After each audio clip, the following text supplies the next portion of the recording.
How can we have a system that will build in the integrity, that people will know that if this happens, then this will happen. And if this goes wrong, here's the way to fix it. Unless you have the principles and the character and the integrity to put together a viable plan for a wide variety of people, then the system is not going to last very long.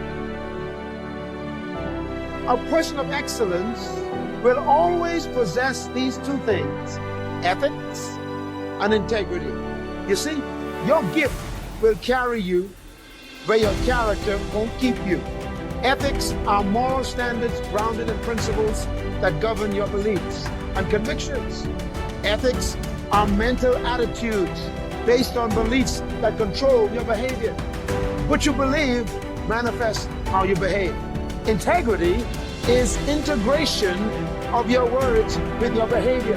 What you say and do are supposed to be consistent if you are a person of integrity. Integrity basically is basic wholeness. In other words, it's consistency. Integrity has so many benefits when you live a life of integrity, because with integrity you do the right thing. That means there's no guilt.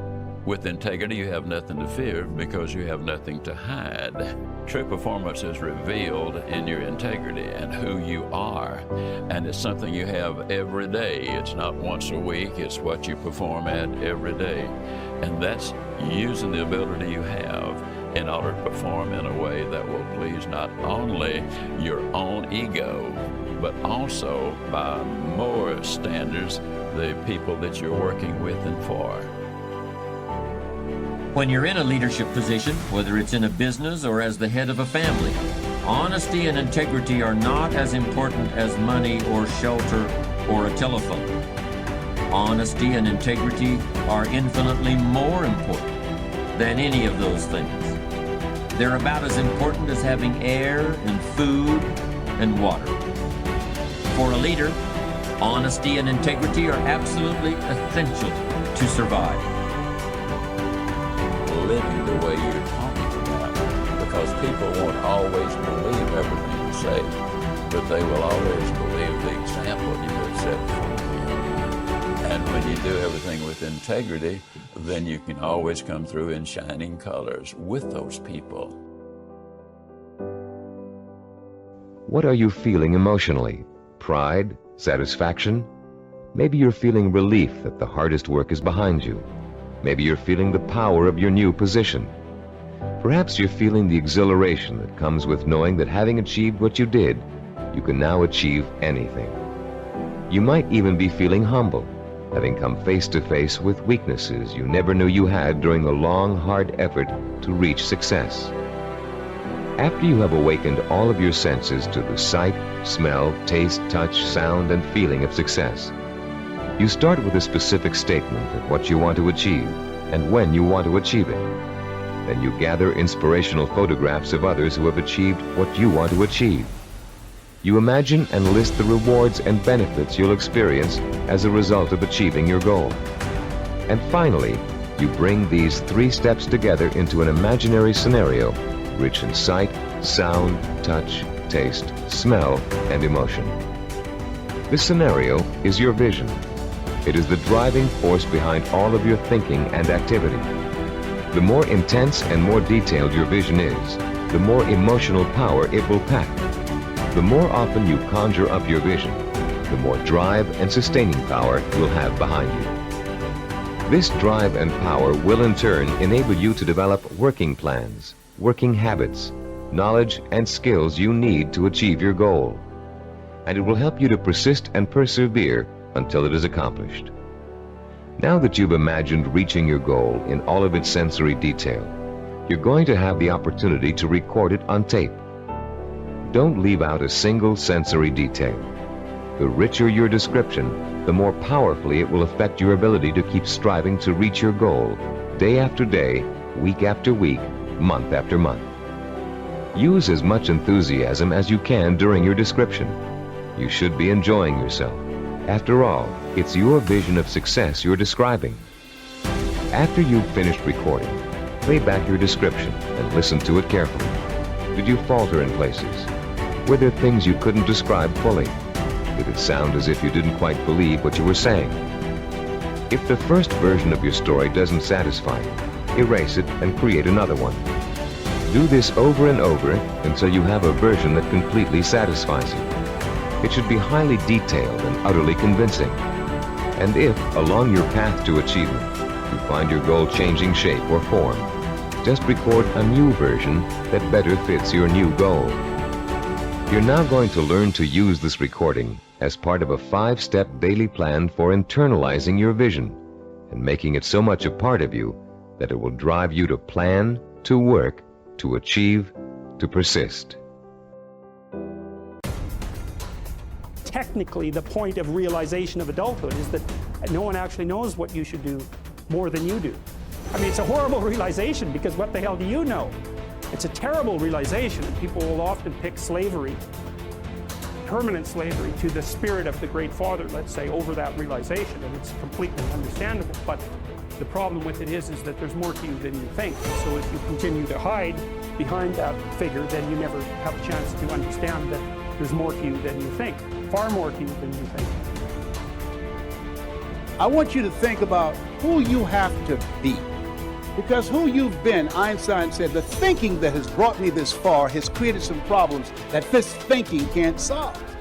That in order for this to be an explosive year for you, in order for your business to grow by leaps and bounds, you have to be a different person.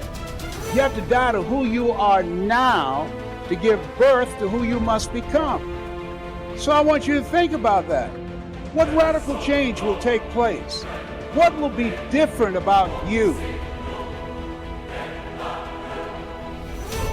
You can do anything you want without limitation. Whatever it is that you decide you want to make come true in your life, you can do that. It is going to take an inhuman amount of work. You're going to have to be prepared to break yourself in half. You're going to have to learn more than anyone has ever learned. You're going to have to push yourself harder than anyone has ever asked you to push yourself before. You're going to go way beyond your breaking point. You're going to run until you vomit. You're going to study until you fall asleep. You're going to push and push and push, and then you're going to push some fucking more. And when you hit the limit, you're going to push again beyond that. You're going to force yourself into an adaptation response. And why? Because as Malcolm X said, the future belongs to those who prepare for it today. We do have a purpose. We may not be perfect people. We may not have perfect situations, but we are still significant nonetheless. And we have been blessed with a rich body of emotions. We have emotions. We're not like roses or plants or bushes that have life without feeling. We have feelings, and when we use them properly, they are very effective in motivating you toward your destiny. Too many religious people are taught to believe that they don't deserve anything. And some religious people even pray that prayer, "Oh Lord, I know I'm not worthy." If you want to experience the very best of life, you must believe that you deserve the best. Why is it that most people don't pursue their dreams or don't do better than what they're doing if they're capable of doing it? I think that many of us don't go the next step because we don't know what to do yet. And I say that the reason that we don't even explore the possibility of what to do is because subconsciously we don't believe that it can happen for us, and we don't believe that we deserve it. I'm saying that you've got to make some conscious effort to begin to work to develop you. Get the action habit. Here's something leaders in every field agree on. There is a shortage of top-flight, expertly qualified persons to fill key positions. There really is, as the saying goes, plenty of room at the top. As one executive explained, there are many almost qualified people, but there is one success ingredient often missing. That is the ability to get things done, to get results. Every big job, whether it be operating a business, high-level selling, in science, the military, or the government, requires a man who thinks action. Principal executives looking for a key person demand answers to questions like, will he do the job? Will he follow through? Is he a self-starter? Can he get results, or is he just a talker? All these questions have one aim: to find out if the fellow is a man of action. Excellent ideas are not enough. An only fair idea acted upon and developed is 100% better than a terrific idea that dies because it isn't followed up.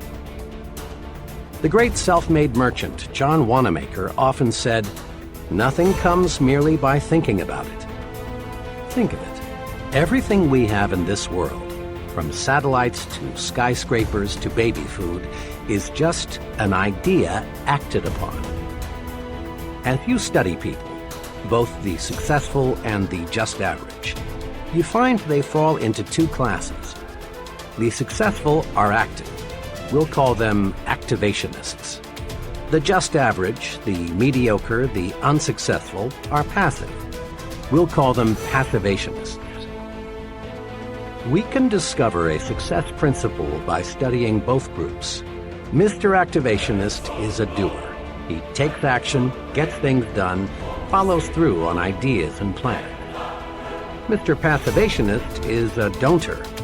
He postpones doing things until he has proved he shouldn't or can't do them, or until it's too late. The difference between Mr. Activationist and Mr. Passivationist shows through in countless little ways. Mr. Activationist plans a vacation. He takes it.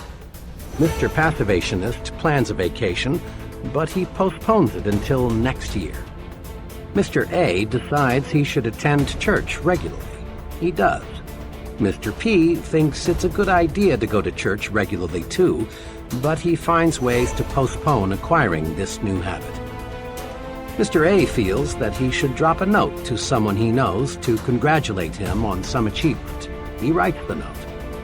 Under the same circumstances, Mr. P finds a good reason to put off writing the note, and it never gets written.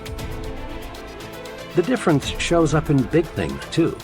Mr. A wants to go into business for himself. He does.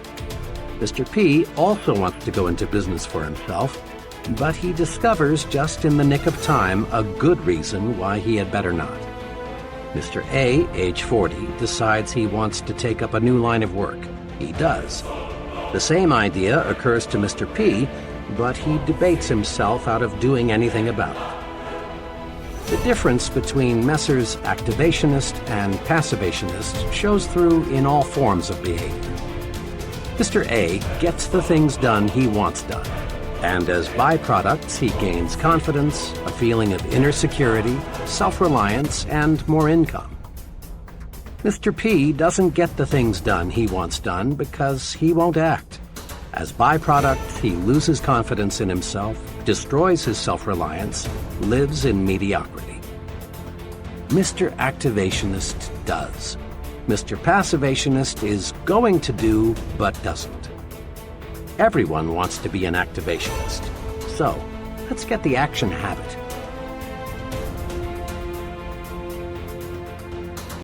How are you programming your mind this week? What are you reading? Who are you listening to? Let me know in the comment section of this video. How are you programming your mind? Are you making it intentional? Let me know. I ask this question because a lot of people are not intentional with how they are programming their mind. This is where a resource like Mind Valley University comes into play. You can take countless courses and they are all for helping you expand in whatever region you want. Mind Valley also has a 15-day trial. 15-day trial.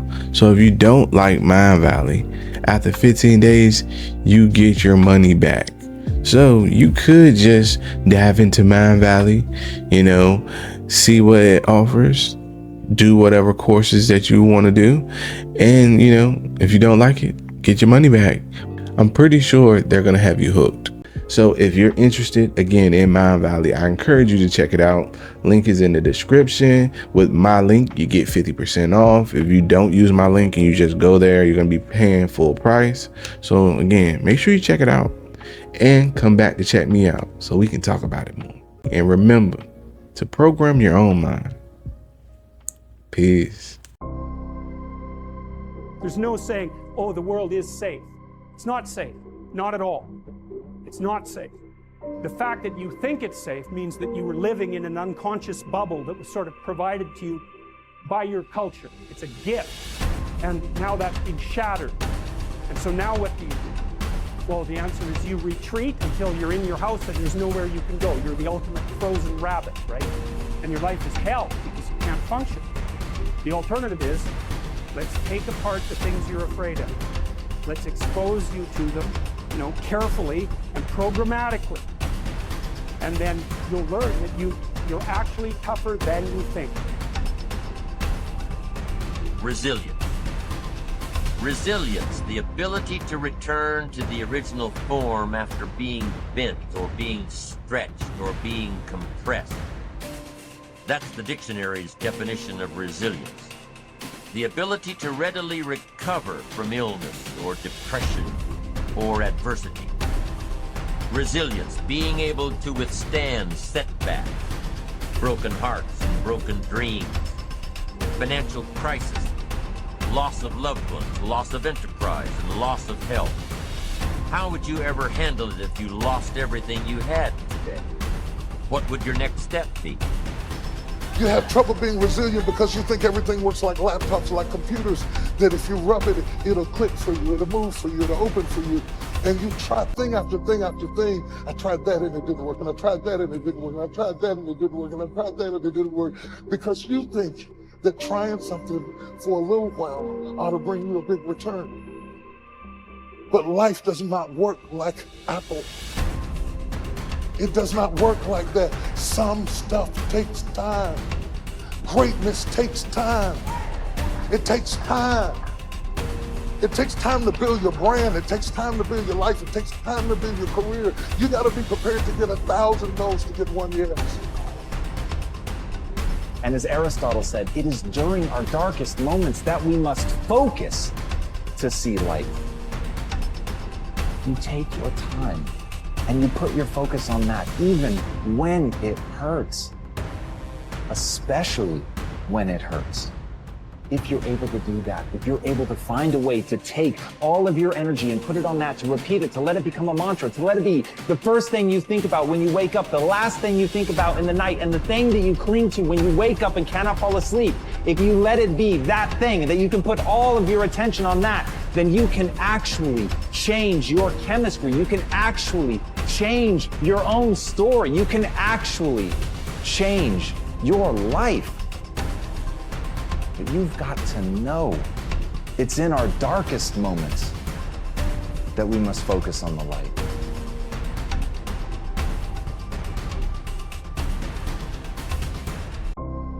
Thought is a spiritual activity and is therefore creative.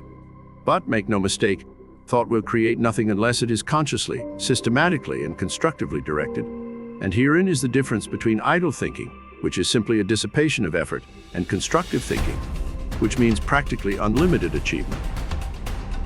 We have found that everything we get comes to us by the law of attraction. A happy thought cannot exist in an unhappy consciousness. Therefore, the consciousness must change. And as the consciousness changes, all conditions necessary to meet the changed consciousness must gradually change in order to meet the requirements of the new situation. In creating a mental image or an ideal, we are projecting a thought into the universal substance from which all things are created. This universal substance is omnipresent, omnipotent, and omniscient. Are we to inform the omniscient as to the proper channel to be used to materialize our demand? Can the finite advise the infinite? This is the cause of failure, of every failure. We recognize the omnipresence of the universal substance, but we fail to appreciate the fact that this substance is not only omnipresent, but is omnipotent and omniscient, and consequently will set causes in motion concerning which we may be entirely ignorant. We can best conserve our interests by recognizing the infinite power and infinite wisdom of the universal mind. In this way, we become a channel whereby the infinite can bring about the realization of our desire. This means that recognition brings about realization. Therefore, for your next exercise, make use of the principle. Recognize the fact that you are a part of the whole, and that a part must be the same in kind and quality as the whole, that the only difference there can possibly be is in degree. When this tremendous fact begins to permeate your consciousness, when you really come into a realization of the fact that you, not your body but the ego, the I, the spirit which thinks, is an integral part of the great whole, that it is the same in substance, in quality and kind, that the Creator could create nothing different from Himself, you will also be able to say, the Father and I are one, and you will come into an understanding of the beauty, the grandeur, the transcendental opportunities which have been placed at your disposal. Increase in me that wisdom, which discovers my truest interest. Strengthen my resolution to perform that which wisdom dictates.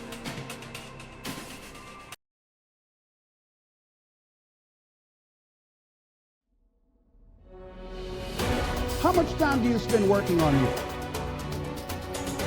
How much time do you spend every day working on your dream? In the last 90 days, how many books have you read? In the last year, what new skill or knowledge have you acquired? What kind of investment have you made in you? So I'm saying that as you begin to look at where you want to go, if you want to make it today, and things are changing so fast, you have to literally run to stand still. You're not going to develop in all the ways you could develop unless you set yourself a serious challenge, because it takes the challenge to pull that out of you and also to motivate you to rid yourself of all the weaknesses and personality flaws that you've accumulated across the years, and to let those disappear and burn off. You need to load yourself up before the demands of life will be such that you will discipline yourself properly. And a noble goal is a very good way of beginning that. You will meet with a success unexpected in common hours. What that means is that success is not something that you can get in life. Success is an inner process. Success is something that you bring to everything you do in your life. It isn't something you get out of what you do. And when you get that, and you learn how to get the junk out, then success will begin to chase you. And it will come into your life and arrive in your life in amounts that you never dreamt of before. I tend to be a little philosophical. Here it is. The things that are easy to do are also easy not to do. That's the difference between success and failure.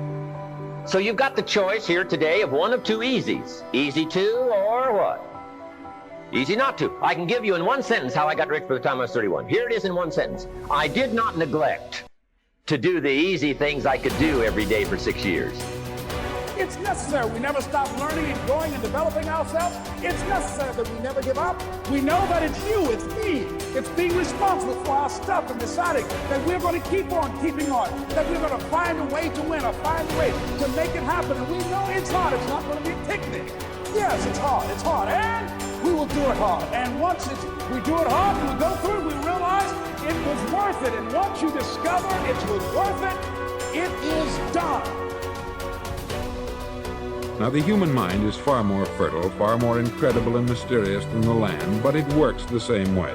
It doesn't care what we plant. Success, failure. A concrete, worthwhile goal, or confusion, misunderstanding, fear, anxiety, and so on. But what we plant, it will return to us. You see, the human mind is the last great unexplored continent on the earth. It contains riches beyond our wildest dreams. It will return anything we want to plant. Embrace practice. It is a fact you play at the level at which you practice. Consistently, good practice leads to consistently good play. It sharpens your talent. Successful people understand this. They value practice and develop the discipline to do it. If you want to sum up what lifts most successful individuals above the crowd, you could do it with 4 little words: a little bit more. Successful people pay their dues and do all that is expected of them, plus a little bit more. The power of practice. There's a myth about highly talented people. It's that they are simply born that way. But the truth is that no people reach their potential unless they are willing to practice their way there. Before we go any further, there are 3 things you need to know about practice. 1. Practice enables development. How do we grow and develop? Through practice.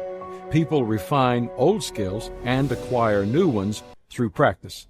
That is where the tension between where we are and where we ought to be propels us forward. Just remember that if you're not working at your game to the utmost of your ability, there will be someone out there somewhere with equal ability who will be working to the utmost of his ability. And one day you'll play each other and he'll have the advantage.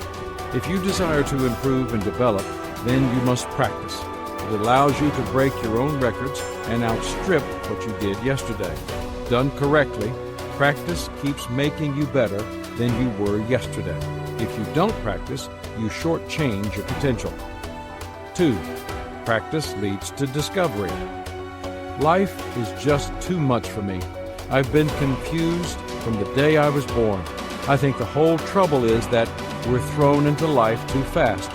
We're not really prepared. What did you want? Lioness responds. A chance to warm up first? We may not get a chance to warm up before entering childhood, but we can warm up by practicing the many activities we pursue once life has begun.